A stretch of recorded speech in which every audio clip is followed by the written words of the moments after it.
Convincing ಆಗಿ ಕಾಣಿಸೋ ಅಂತದ್ದು.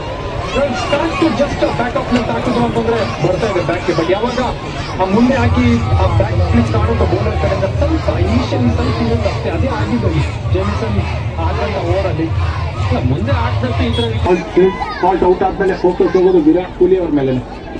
ಇವರೇ ಮೋಸ್ಟ್ ಇಂಪಾರ್ಟೆಂಟ್ ಇವತ್ತಿನ ದಿನ ಟಾರ್ಗೆಟ್ ಸೆಟ್ ಮಾಡೋದಕ್ಕೆ.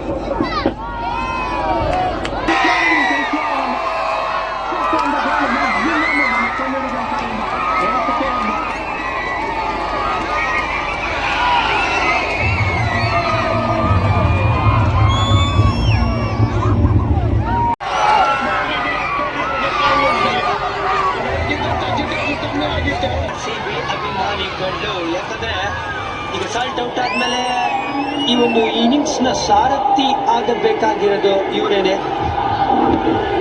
ಚೆನ್ನಾಗಿ ಕಾಲ್ ಮೇಲೆ ಹಾಕಿದ್ದಾರೆ, ಇದು ಅವರ ಸ್ಟ್ರೆಂತ್.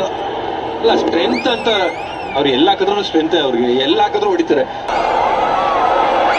ಎಕ್ಸ್ಟ್ರಾ ಟೈಮ್ ಮಾಡೋ ಹೋಗ್ತಾರೆ, ಅವಾಗಲೇ ನಿಮಗೆ ಬೌಲರ್ಸ್ ಸಿಕ್ಕಾಪಟ್ಟೆ ಸ್ಟ್ರೈಟ್ ಆಗುವಂತ ಪಿಕ್ ಮಾಡ್ತಾರೆ. ರಿಸ್ಕ್ ಫ್ರೀ ಬ್ಯಾಟಿಂಗ್ ಆಡೋ ಕಾರಣನೇ ಎವ್ರಿ ಟೈಮ್ ಈ ವ್ಯಕ್ತಿ ಟಾಪ್ ಅಲ್ಲಿ ಇರ್ತಾರೆ ನಂಬರ್ 4 ಅಲ್ಲಿ. IPL ಇತಿಹಾಸದಲ್ಲಿ ಹೈಯೆಸ್ಟ್ ನಂಬರ್ ಆಫ್ 4 ಯಾರು ಹೊಡೆದಿರೋದು ಅಂದ್ರೆ ವಿರಾಟ್ ಕೊಹ್ಲಿ. ಶಿಖರ್ ಧವನ್ ಜೊತೆ ಈಕ್ವಲ್ ಆಗಿದ್ರು. ಆ 4 ಹೊಡೆದ ಮೇಲೆ ಈಗ ಟಾಪ್ ಆಫ್ ದಿ ಟ್ರೀಲ್ ಕೂತಿದ್ದಾರೆ.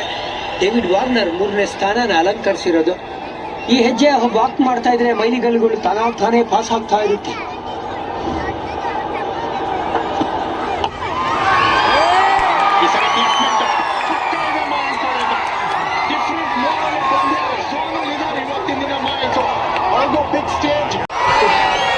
One run ಅಂತೂ ಇದ್ದೇ ಇದೆ ಇಲ್ಲಿ.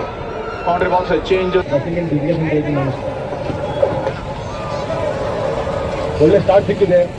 ಸ್ಟಾರ್ಟ್ ತುಂಬಾ ಚೆನ್ನಾಗಿ ಸ್ಟಾರ್ಟ್ ಕೊಟ್ಟರು. ಇವಾಗ ವಿರಾಟ್ ಕೊಹ್ಲಿ ಮತ್ತೆ ಮಯಾಂಕ್ ಅಗರ್ವಾಲ್ ರೀತಿ ನೋಡ್ತಾ ಇದ್ರೆ ಆ ಒಂದು ಒಳ್ಳೆ ಸ್ಕೋರ್ ಎಕ್ಸ್ಪೆಕ್ಟ್ ಮಾಡ್ತಾ ಇದ್ರು ಪವರ್ ಪ್ಲೇಲಿ, ಅದು ಬರೋ ಸಾಧ್ಯತೆ ಜಾಸ್ತಿ ಇದೆ.